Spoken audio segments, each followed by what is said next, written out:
Hey everybody, this is Big Mike. I am here with Joe Regan, and he is running, I believe, in the 5th congressional district. Is that correct? That is right.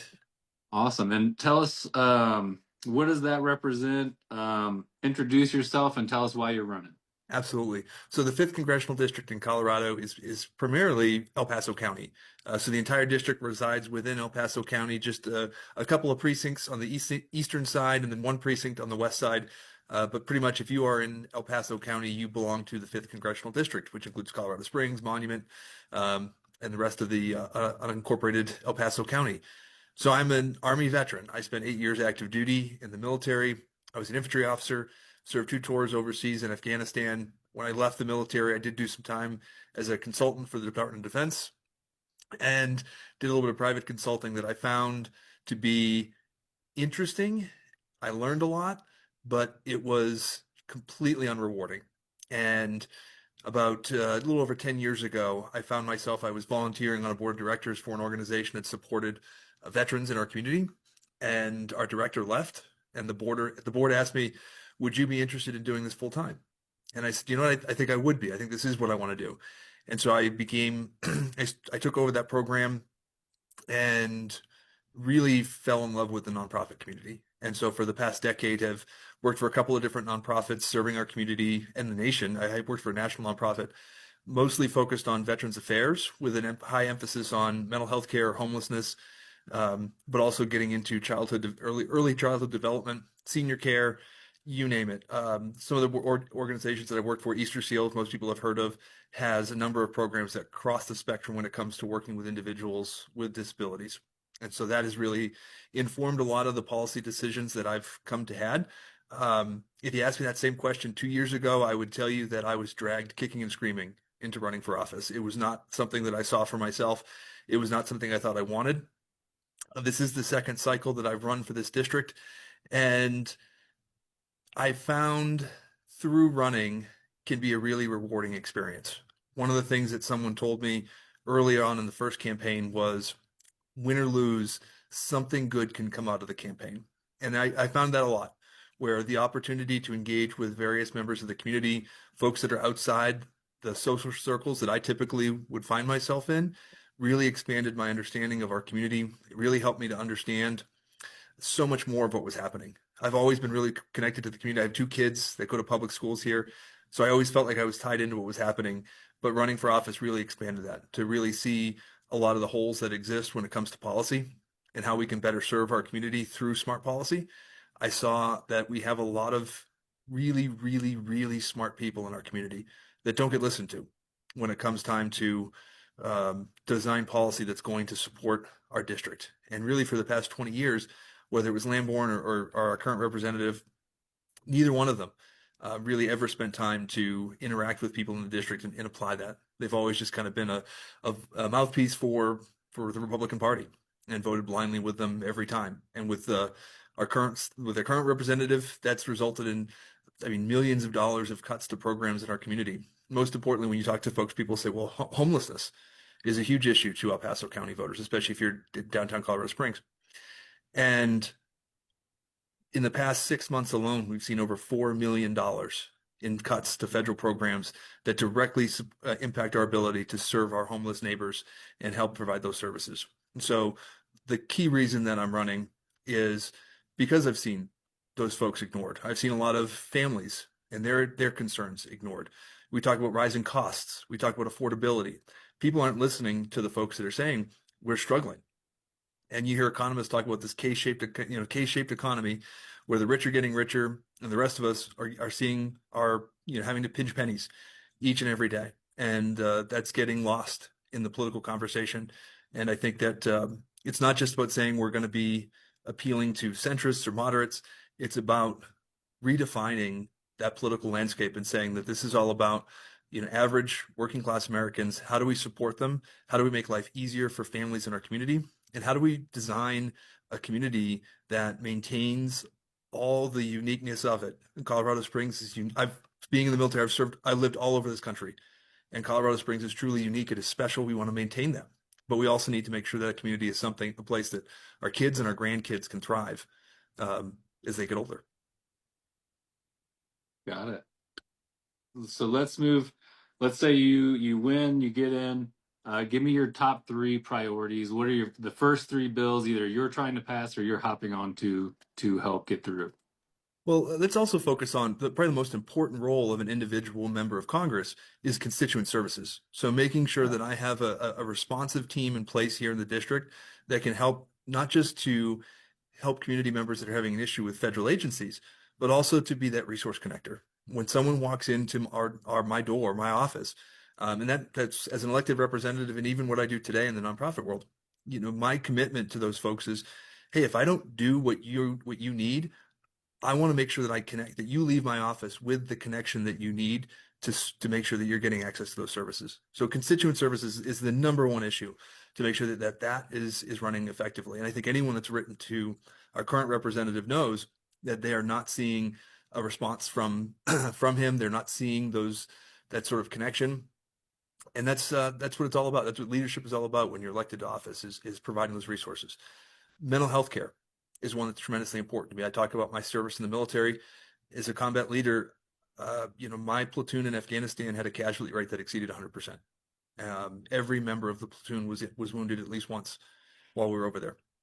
And yet I lost more soldiers to suicide when we came home than I did to actual combat. Um, that is something, obviously the veteran connection is important to me because that's my lived experience. But having been involved in that community now and working to destigmatize mental health care for veterans, I found that it's the same thing that exists for our LGBTQ plus community, for our teens, and even for our seniors that struggle with loneliness and isolation. So being able to destigmatize mental health, increase access to it, and making sure those resources exist for the community. And then I would also say that affordability, and that's a broad range of things. You're going to hear affordability come out of every elected official. Everyone that's running for office this year is going to talk about affordability. What does that actually mean for us here in El Paso County? There's a few things that we know. One, whether you are a first-time home buyer, whether you're looking to buy a home, or whether you've been in your home for some period of time, property insurance has skyrocketed in our community. We need to be able to address that.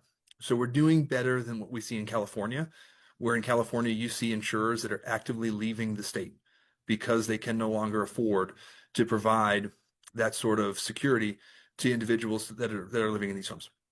We're not far off from that. So we do need to make sure that we're revising the insurance system to alleviate that pressure that exists on all of us, whether it's your home insurance, your car insurance, all of that No, is going up because of climate risk. And so I we can have tell to you make. my HOA fees have doubled just in the 5 years I've been Mhm. here. And Yep. and the HOA is writing letters of apology. Like we're trying to keep up with the insurance costs. Like this Yep. isn't just us raising money for no reason. Like Yep. And and it's not an easy solution, right? So part of that goes back to how do we make sure that we're regulating the private insurance industry to make sure that they're not taking advantage of the people that they're supposed to be serving. And two, now looking at the wildfire risk that exists not only here in Colorado, but across the West, how do we now look at a federal program that can help to be a insurer of last resort that also then drives so when we look at how, for example, flood insurance, national flood insurance has impacted how we build in these flood zones, having some sort of insurer of last resort in areas that are prone to wildfire such as Colorado, now we have an opportunity to impact how we build and how we develop in these communities to make sure that we have wildfire smart communities, wildfire safe communities.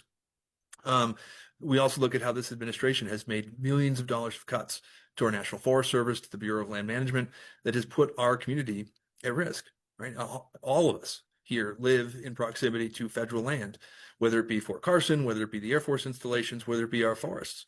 Making sure that the resources are there to conduct proactive wildfire mitigation is huge to make sure that our communities are safe.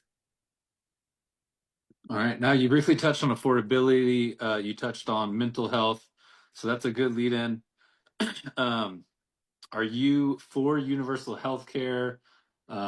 If so, are you willing to jump on Bernie Sanders' Medicare for all, or do you have another plan or option that you prefer? Yeah, and this is an area that I think there's a tremendous amount of nuance that gets lost in this conversation because there's a big difference between universal healthcare and single payer healthcare. So I am 100% behind universal healthcare, and I firmly believe that your financial situation should never impact your ability to get access to high quality healthcare. I also think that access to primary care is an investment, and we need to view it as such. Because when people are utilizing the emergency room for their first point of care, you're seeing less quality outcomes for much higher cost. So making sure that it's not just universal healthcare, but universal access to primary care and preventative healthcare. That's a big piece. Now, who pays the bill is the bigger conversation. And so I think oftentimes we confuse universal healthcare with single payer healthcare, which is the Medicare for all. I would support a public option for all. I think that especially when you engage with our union representatives and union folks, they fought hard for the insurance plans that they have, and they're very high quality. The platinum plans are huge for our labor unions. I don't want to take that away from folks. And I do believe that if you have private insurance, that you should be able to keep it. And that should be an option for you. But at the same time, making sure that that public option is available for all so that we don't create barriers for folks to have access to healthcare is tremendously important. And it's an investment in our community. Because if we see people that are taking advantage of primary care, then the overall cost of their healthcare is going to be due. We need to make sure that we're addressing the underlying costs of what are driving healthcare expenses so much higher, because it's not necessarily driven exclusively by whether it's private insurance or public insurance. What's really driving, there's a number of underlying factors, principally that we've gotten away from patient-centric care. And so we focus so much on the administration of how we bill, how we are getting reimbursed, that we've lost sight of the fact that this is supposed to be a patient-focused enterprise. And that's where we've really lost sight of it. So making sure that we're pursuing policies that put healthcare back between a patient and their doctor, that's focused on quality outcomes for that patient, regardless of their financial situation. Got it. I do want to address, as you mentioned, you're a veteran. A lot of stuff going on right now with the Trump administration on the global scale that I'd like you to weigh in on. Um, Obviously, we've seen him go after Jason Crow for coming out and encouraging soldiers and sailors and airmen to disobey illegal orders. Where do you stand on that? What is the military's role in stopping or slowing the Trump administration's really aggressive behavior in terms of Venezuela and even our NATO allies such as Denmark? I wouldn't say in many cases it's not so much it's aggressive, it's blatantly illegal. And you see even China now raising issues with the way that the US is conducting its quote unquote policy in the Caribbean. And this is 100% inappropriate. The attacks that have happened on Jason Crow and so many other lawmakers that have previously served in the military, which by the way, Donald Trump, of course, has not. He actively avoided service multiple times. Yes. Um, these are things that are taught to every soldier, even as part of basic training. And so this obligation to ignore or not execute an unlawful order. And what I think is what gets lost in this conversation is so much of the nuance of that orders are often not necessarily, it's very rare that you get a blatant clean cut order. You know, as an officer, as a platoon leader in Afghanistan, very rarely was I getting instructions to be told, you must go do this and this is how you are going to do it. Most often you're given here is the intent in which here's what we're trying to achieve. It's up to you now to figure it out.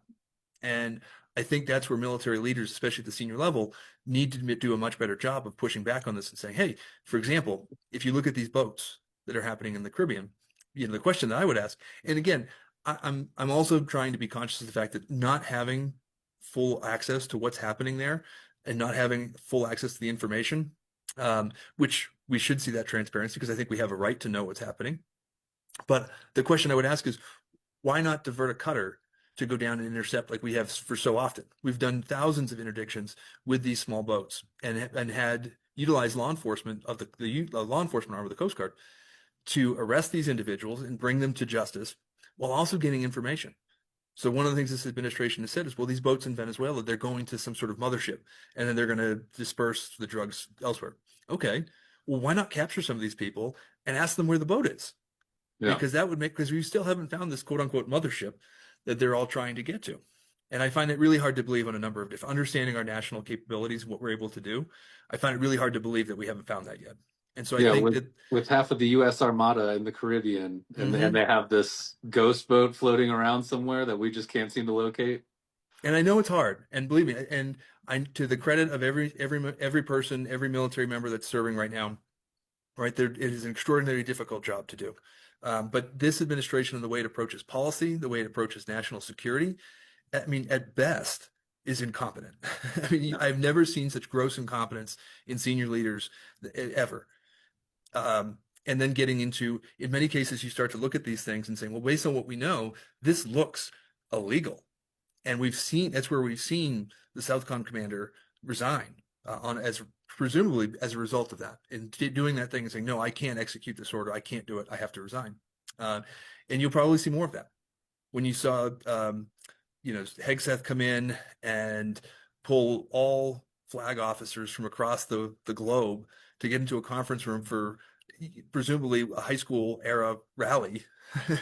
And you're like, again, this seems completely impractical. It seems superficial, and it seems like it's actually working against the very things that most of us would agree on when it comes to how do we execute foreign policy. Gotcha. And as a member of Congress, obviously the war powers are supposed to ride within Congress. Would you go after this administration as a member of Congress for their illegal actions? And would you work on on not necessarily stripping the president, but returning some of those congressional war powers to Congress? And I think you're right. The correct word is to restore, because this Congress especially has ceded so much of its authority, its constitutionally derived authority, over to the administration. And it's while this Congress has been particularly bad at it, this is a slow erosion that has occurred over the past 20 years. And it Yeah. is time that Congress does bring back a lot of that power. And when you look at the reason that we have some of these things, so much of what this administration has used to justify its actions is in this the quote unquote emergency powers, and saying, oh, well, these circumstances say that we have to do this. Well, that was kind of derived from a point in time when we didn't have the communications infrastructure that we had at the time. So it was like, oh, we'll give the president 30 days to do this, and the idea that we can recall Congress and then have them figure it out and vote on it and determine what we're going to do as a nation. Well, we've seen now over the past, like you and I right now interacting over Zoom, it's really easy to get people together and have a conversation. And we do have the communications infrastructure as a nation to be able to convene Congress on fairly short notice, provide that information, and make an educated decision utilizing the consent of again, the constitutionally dictated authority that Congress has over the administration. And so, yeah, that's a long answer saying, yes, I absolutely will go after this administration for everything that is done illegally. And some of the tools that exist for that, and I think just now, and I've been screaming this as loud as I can for, well, in a year now, you look at the use of the discharge petition. There's even a lot of Republicans now that are sitting there and saying, no, we can't get behind this administration. What this administration is doing is wrong.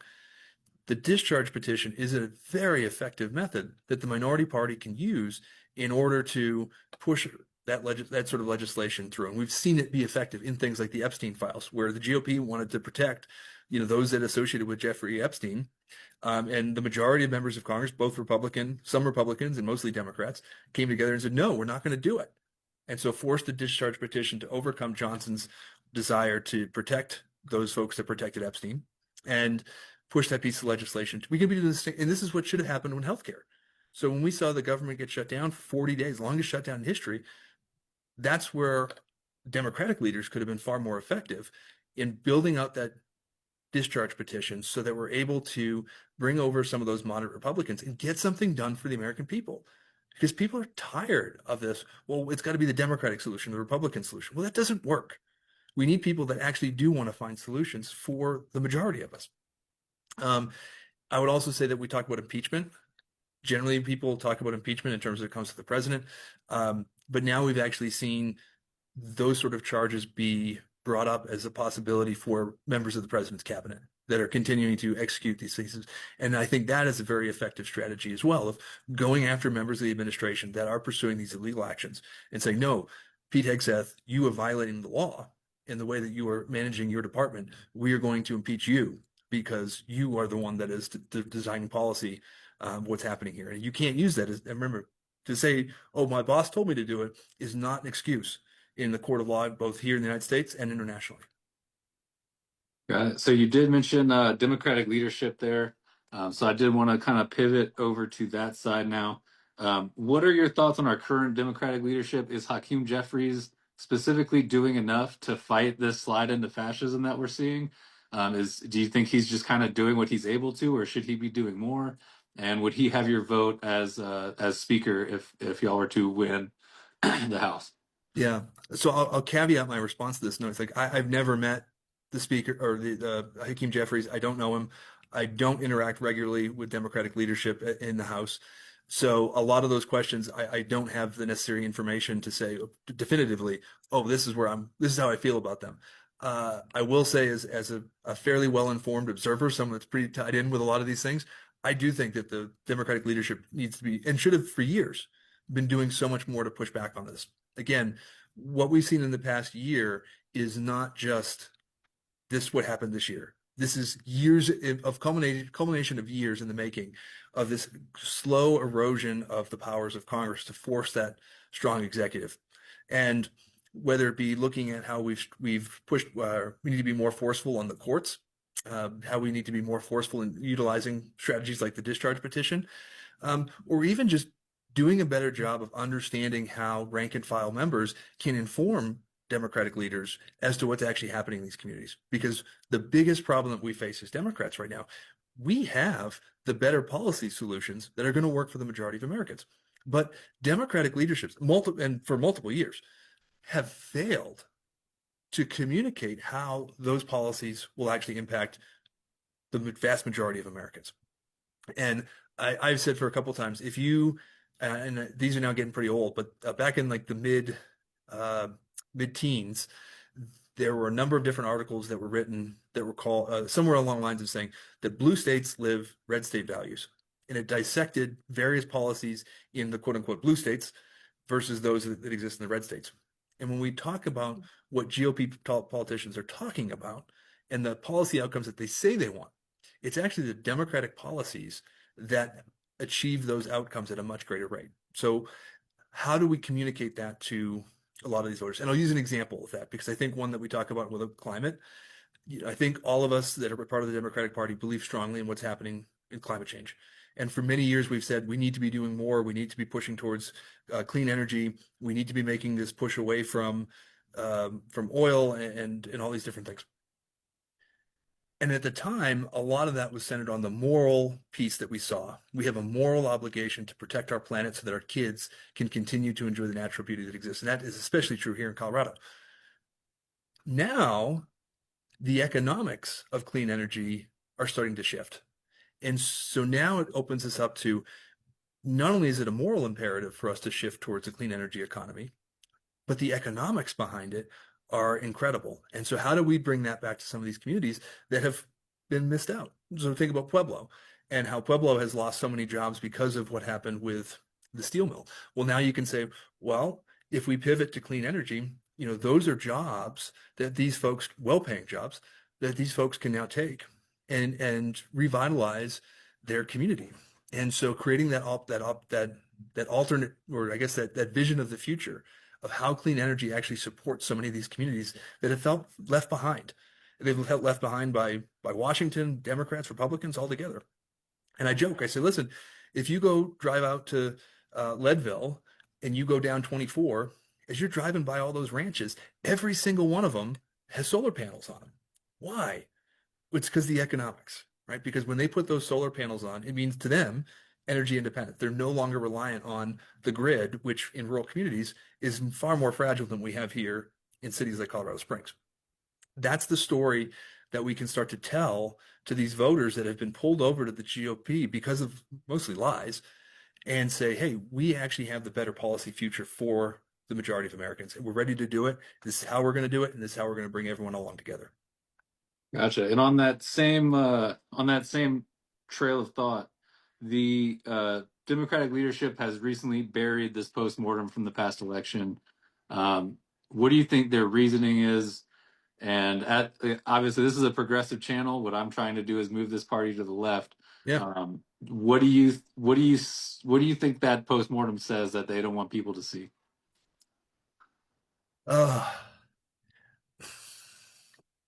I think it has, so I would say I cannot think of a good reason why if any group, any organization, and one thing I tell people, so my current job, I work a lot with small business owners and helping small business owners to start and grow their businesses. And one thing I tell them is that as you grow and scale, the worst answer you can give to any question is, well, this is the way we've always done it. Because when we rely on this is the way we've always done it, so it must be right. And I say, no, no, no, no. And I tell anyone that's ever worked for me knows the same thing. I give them the same thing. Don't ever tell me that because I will lose my temper. Because if we don't understand why we were doing the things why we did things the way that we are or did, and why we're doing them now, then we can never seek improvement. And so, as a party that leverages and views transparency as being a core part of its values, to sit there and say, "Well, we don't want to," this is just going to be noise. No, it's not. Transparency is part of who we are, and if we're going to live up to our values, then we do need to be transparent. So I don't know why Democratic leadership doesn't want to release it. I can't think of a reason why you should.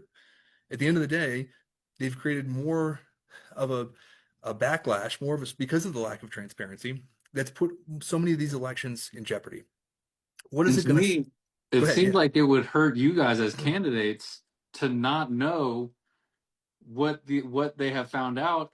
Mhm. Like, how do you adjust your campaign? How do you adjust your views and your positions without this information? Well, I think that's an interesting one because for someone like me, I look at this and say, one of the reasons that I'm running in the first place is because I saw ineffective leadership on both sides of the aisle.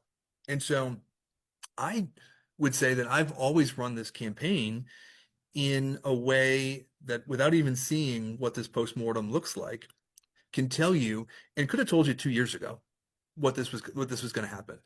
Because one, as a party, our leaders are not adhering to the values that we say we're supposed to be living up to. And that's a huge issue, right? Leadership 101 is if your organization has values, you have to not just live those values, but really demonstrate those values in everything that you do. And it's hard. It's really, really hard. But that's what leadership requires of people. And so for a candidate like me, part of what I'm running to do is to push back on that and say, hey, our party leadership has been broken. The reason we have a second Trump administration is because our party leadership was ineffective at engaging voters and meeting them where they're at. And what's really and the the best example that we've seen of that in the past 6 months is during the government shutdown. And everyone laughs at it, right? It's a joke, but it's the problem that we're facing, right? How many of us have sat there and said, I never believed I'd hear these words come out of my mouth. But when Marjorie Taylor Greene says we have to do something about healthcare, and you sit there and be like, she's right. Yeah. And this is not about partisanship. It's not about progressive or moderate or conservative. It's about understanding where our community's at. Where are people? Where are people? What do they need? And how can the government work to serve them? And that's what's been missing. And I think that the challenge that exists within the Democratic Party, and this goes back to Citizens United, and the Republican Party lost its values. The Republican Party utilized Citizens United to overcome the fact that they didn't have the voices to stand up for what they wanted. Because at the end of the day, the Republican Party has been behind big business, major corporations, and the rich, as opposed to the Democratic Party that was always an advantage because when you take money out of the equation, Democrats stand for middle and working class Americans, which is the vast majority of us, not the super rich. And so when Democrats started to, I don't want to say give up those values, but started to adjust to this post citizens reality, they became just like Republicans, endeared to the donor class. And that has created a slate of candidates that no longer represent average Americans. And so now it's do I want, uh, a Republic, an elitist with an R next to their name, or do I want an elitist with a D next to their name? But in both cases, you missing those individuals that are really connected to it. And that's where I've focused so much of my campaign on engaging with organized labor, because the way you can combat money is with voice. And when we go back and say at grassroots, when we work with organized labor to make sure that we're elevating the voices of working class Americans, we can overcome that money. We have the tools. Remember in 2016, Donald Trump was outspent by quite a bit because he was more effective at utilizing social media and earned media, right? So he said such off the wall stuff that media couldn't help but cover him. And I'm not going to go out there, I'm not going to say some crazy stuff to try and get on the news, but we can use our collective voices through social media, through sharing, through talking to one another to say, this is what we really stand for. And this is how we're going to, and that's how we're running, for me, that grassroots campaign of focusing on how do we organize our voices to combat big money on both the Democratic side and the Republican side. Got it. So yeah, I do want to push back. Just as as a progressive myself, I would say it goes past further Citizens United, really to like the Clinton era after Reagan. Democrats have really ceded a lot of their ground, especially economically, I find, and it's hard to convince a leftist base to go out and vote for somebody who economically is very similar to a Republican. Yep. Again, as someone on the left, I look at where we are now, and I see the Democratic failure is the reason of where we are now. We have not done enough to address the needs of the people, and that's why they're turning to right wing. That's why they're turning to fascism and racism. Um, so I just wanted to push back on that just a little bit. I wholeheartedly agree with you on that. I wholeheartedly agree with you on that one. Yep. So to me, the money in politics, I think you ended on a perfect note. It's the money in politics and the labor issues, which is a perfect segue into my next issue here. Labor issues. Last year, we saw Polis overturn the Worker Protection Act, unanimously passed by Democrats in the legislature here in the state.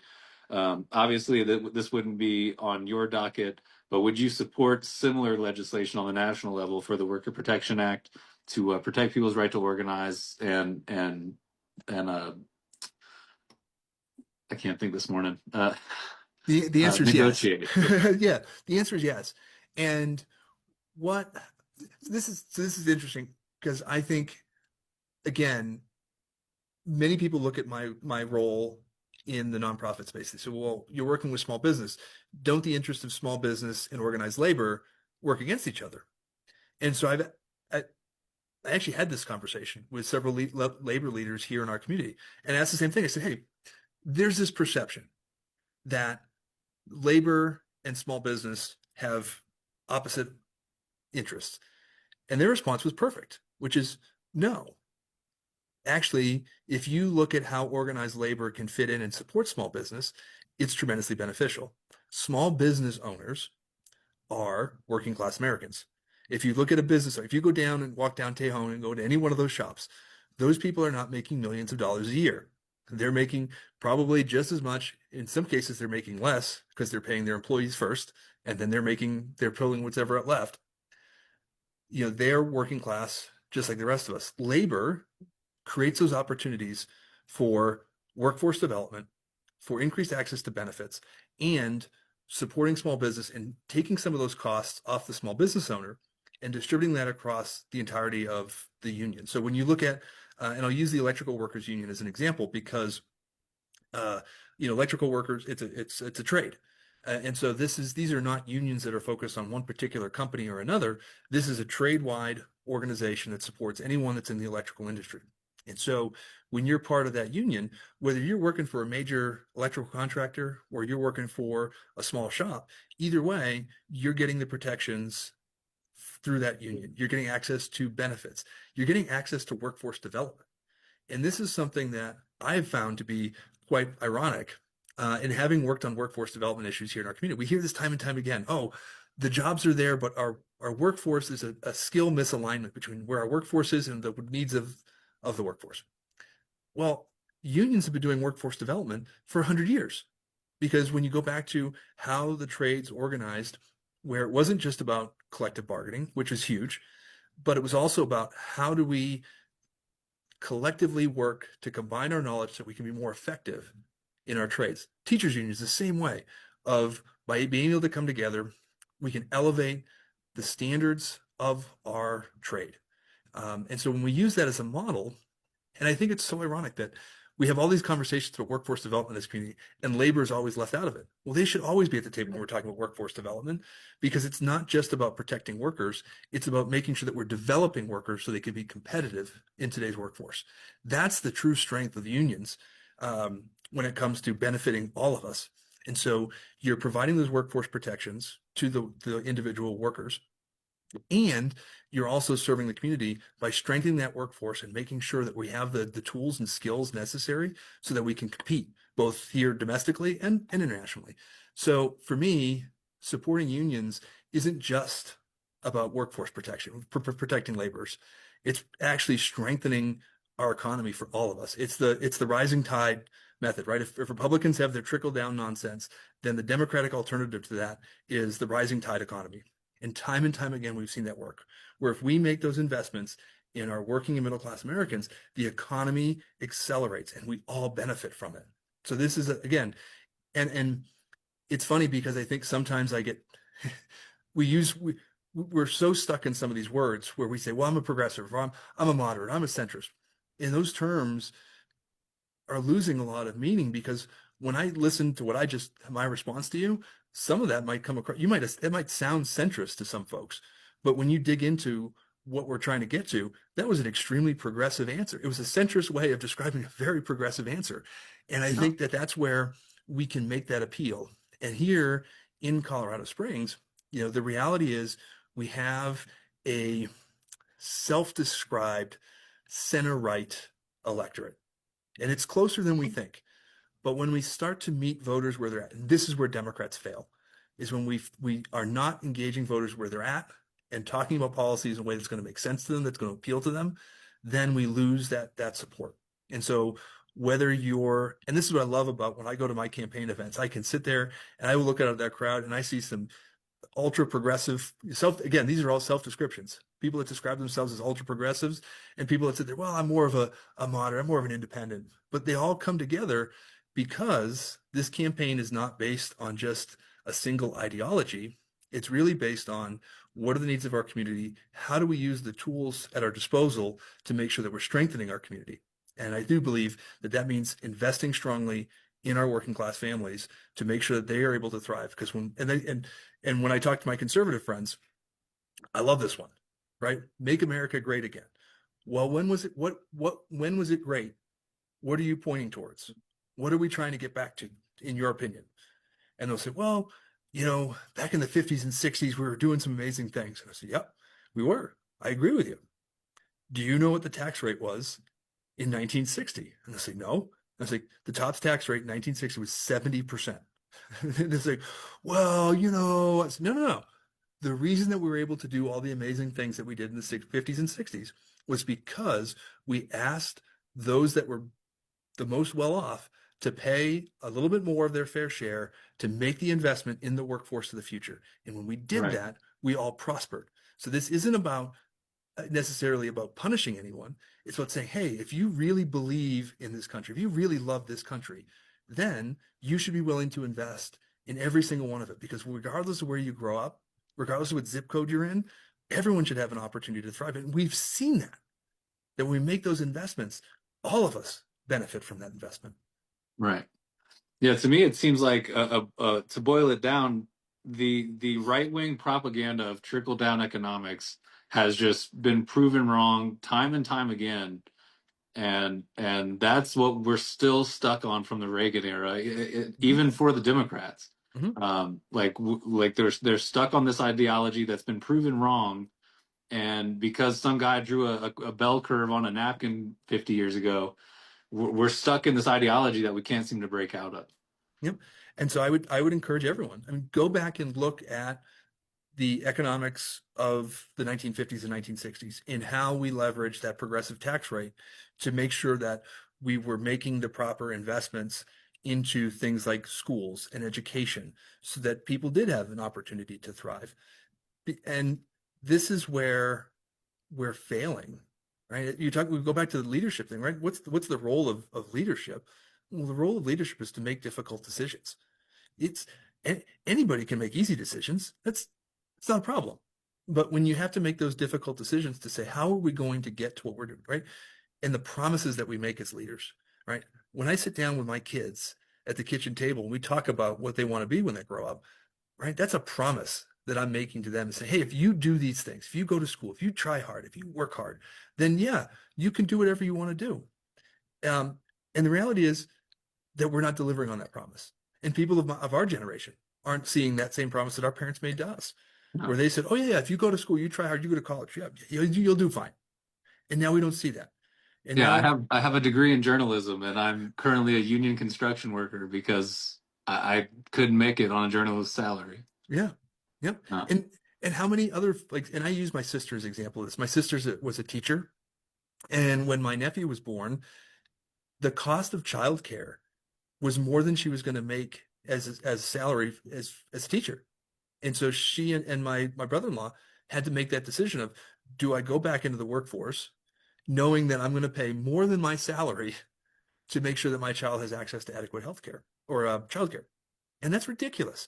And it's a lost opportunity. And I apologize that I know that, you know, for me, I think like an economist. Like I mean, I went to business school, so I'm a business guy, and I think through things in terms of investment.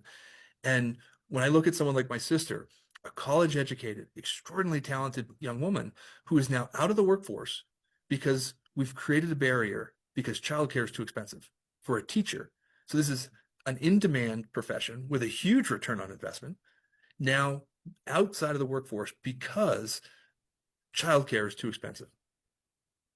And these are the sorts of things you look at and say, you know, everyone, all of us can relate to that too. Of we make these investments in individuals through schooling, and then we don't give them the opportunity to fully utilize that skill set. And that's to me what it's all about. And making sure that folks like my sister have an opportunity to continue in their profession. Gotcha. Well, we've definitely gone on longer than I planned. I did have two more questions for you. They're the most asked from my audience. So number one, let me get you on the Israel-Gaza conflict. I've got to know, what do you think is going on over there? Do you think it's a genocide? And would you support stopping any weapons to Israel? Yeah, we need to. And I want to make sure that we're 100% clear, right? So this is not an anti-Israel statement, right? This is an anti-Netanyahu statement. Benjamin Netanyahu has done more to damage the reputation of Israel and their standing in the world, just as Donald Trump has done to the United States. And so it is important and it is critical that we hold Netanyahu accountable. And right, this is where him and Trump are 100% aligned, right? Trump is, oh yeah, you should pardon him for all the criminal contempt charges that he has against him too, right? Benjamin Netanyahu is a corrupt leader that is putting the Israelis and the Palestinians at huge risk. And so, yes, as Americans, we have an opportunity to reclaim our values, right? None of us in this country believe that genocide is correct. We stood up for it when we saw it in Rwanda in the 1990s, and now we need to be doing it now too. We're utilizing that and said, yes, to the Israeli people, you are a huge ally of ours, and we appreciate that. We're with you. But your leadership is violating the trust. They are violating our collective values as humans. And that your leadership needs to be held accountable. And Israel has an opportunity to do that through their elections too, just as we have an opportunity in 2026 to push back and put real leaders in Congress to stand up against this administration that is equally committing crimes that are in violation of Geneva and so many other international norms.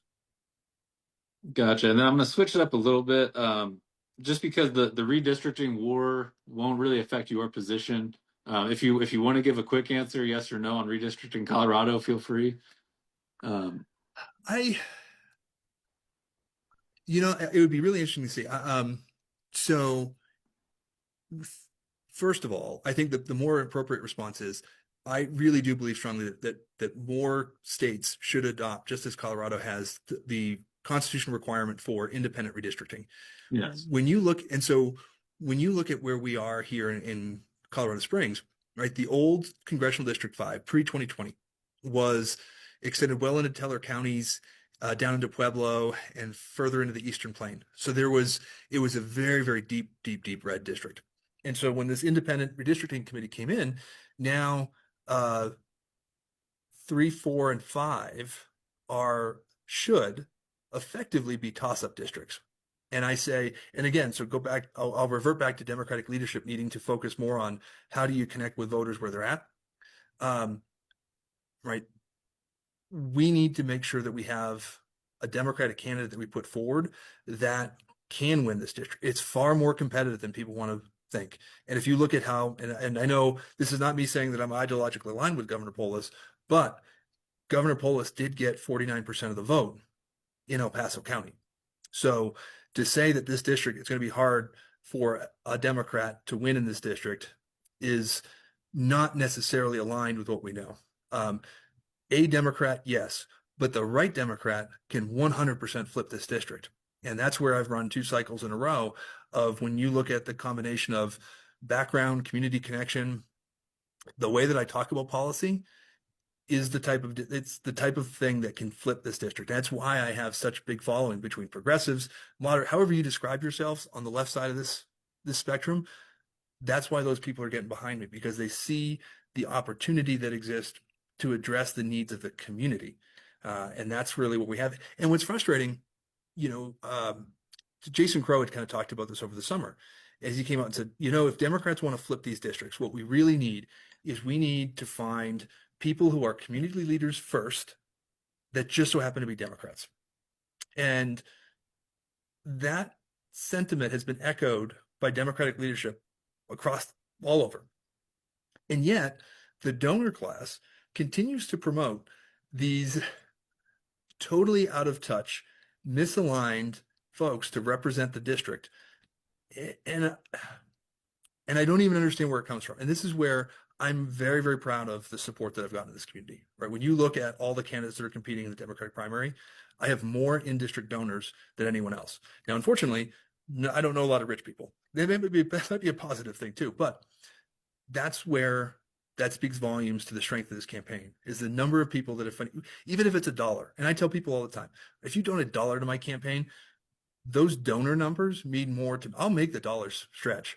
I'm a Yeah. nonprofit leader. I can make a budget go, but having those donor figures to go back to people and say, hey, there's more people getting behind me and they're all here in El Paso County and they're all voters. And if you look at other candidates, that's not the same story.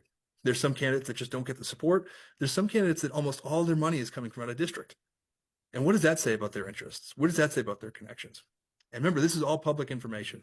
You can go into any candidate's financial records and see where that money is coming from if you're willing to do a little bit of homework. So don't take my word for it. But look at all of us and ask us those difficult questions. Where does your money come from? Because that speaks volumes to when, and I say, right, the most important question we can ask any candidate for any public office is who are the people you surround yourself with? Because I don't know the answer to every policy question. I'm not a policy expert on every aspect of federal policy. And so the real question for me should be who do you call? Who is the person you call when you have a question that you don't know the answer to?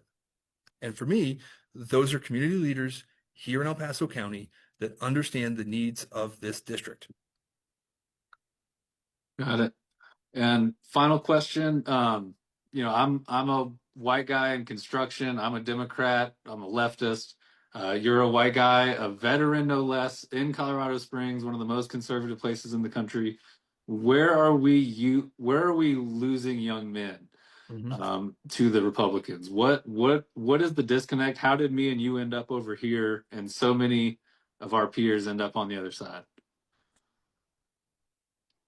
One of them as a dad, some of the most valuable time I have in the day is the 15 minutes it takes me to drive from Cheyenne Mountain Junior High back to my house with my son.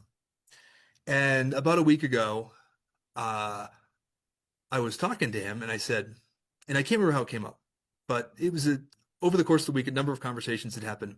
And I looked at, I said, do your friends look up to Donald Trump? And he goes, I don't know. Did you look up to a president? I said, well, I used to, and I haven't found, besides Obama, I really haven't seen a president that I really looked up to and said, that's someone I want to be like. And I said, well, why do they like Donald Trump? They're like, well, they think it's funny when he makes fun of people. And I said, well, that's not right, right? You don't see me making fun of people. And he goes, yeah. I said, well, do you know why people make fun of other people? Do you know why people bully? And he goes, no. I say, well, it's weakness, right? At the end of the day, when we are mean, when we are cruel, just like Donald Trump, psychology tells us that that is vulnerability, it's weakness that is coming through. And I think that for folks like myself, and people always get surprised that, oh, well, you're a veteran, so clearly you must be conservative. And I said, well, that's actually not true, because I've seen people in the very worst conditions that the world can offer. There's nothing worse than combat. And that teaches tremendous strength. It teaches empathy. And I think that's what's missing sometimes. We forget the fact that true strength is in kindness and compassion. And at some point we lost the narrative that masculinity is about cruelty. And if masculinity, and again, these are fluid terms, but when we think of how, if you ask 90 people on the street or 100 people on the street what define masculinity, strength is going to come up. And if you dig into that, right, Donald Trump is not a strong individual. And that's what I think is missing, is at some point we've lost that connection of saying we've confused kindness with weakness. And that's not true. And I've always been a Democrat because of the fact that when I look at how we approach policy, it's taking care of other people. It's making sure that everyone has an opportunity to leverage their skills to find success in their life. And as a nonprofit leader, I can expand on that and say, success looks different for all of us. And so just this past week, I was down at Springs Rescue Mission and engaging with some members of our homeless community. And some of those people have 100% capacity. If we help them overcome just a couple of small obstacles, they can thrive just like anyone else, as we would consider, I guess we would consider average. So let's say average, because normal isn't the right word. Normal we equate with average. But there's other individuals there that, because of disability or some of the conditions in their life, their success in their life is not going to look the same as to what some of us might see. We have to recognize that. But then recognizing that they have value and that they deserve that compassion and they deserve the ability to thrive in whatever that looks like for them. And that when we do that, we're not only living up to our values as a community, but and this is, I think one of the problems the Democratic Party is losing men, young men especially, is making that case to them and saying, hey, if your vision of masculinity is someone that looks like Donald Trump, that is not masculine by whatever definition you come with. But the ability to have that strength and kindness, and I equate it back to, I have been weightlifting since I was 15 years old. And when I was a scrawny 15-year-old teenager, going into a weight room was really intimidating when you're surrounded by these huge dudes. But what I learned pretty quickly is the biggest, strongest guys in the gym were also the kindest. Yes, yes. I'm taking my pre-workout as we're doing the interview. Yes, So I love I it. think, I think that's it, right? So we're here, and it's not don't take it as arrogance or anything like that, right? This isn't about masculinity or anything. It's about leadership, and how do we lead, and how do we serve? And too many members of Congress, too many of our political elites have lost sight of the fact that leadership is about serving, and that's what we need. Got it. Awesome, man. That was a fantastic answer. So that's all I've got.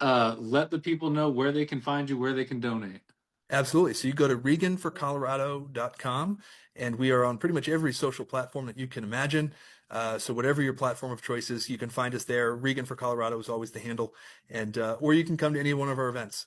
Again, I've made transparency a huge issue for me. I know a lot of folks, especially our seniors, have shown frustration that now everyone seems to do this, scan the QR code and get the address later. No, you can always know where I'm at. If it's not an event, you'll probably see me in the school pickup line, or I'm always around town. So please, even if you see me just walking downtown, grab me, say hello.